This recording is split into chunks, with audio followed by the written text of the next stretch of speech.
नमस्कार, लोकसंदेश न्यूजमध्ये आपले स्वागत। मी मयुरी कुंभार। पाहूयात आजच्या काही ठळक घडामोडी।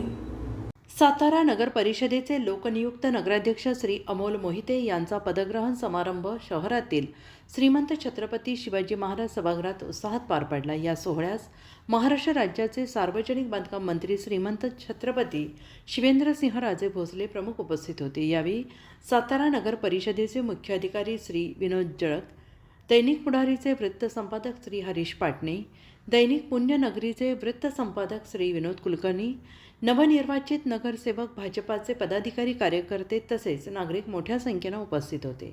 या कार्यक्रमास मान्यवरांनी नवनिर्वाचित नगराध्यक्ष श्री अमोल मोहिते यांचे अभिनंदन करत त्यांच्या नेतृत्वावर विश्वास व्यक्त केला।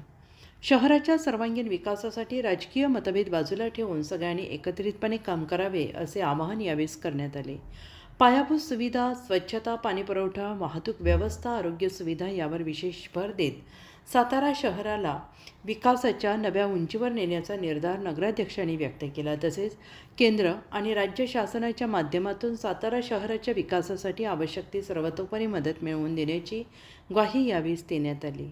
यावेळी छत्रपती उदयनराजे भोसले यांनी उपस्थिती लावली। संपूर्ण कार्यक्रम उत्साहपूर्ण वातावरणात पार पडला। सातारा प्रतिनिधी प्रवीण नवघरे यांचा रिपोर्ट।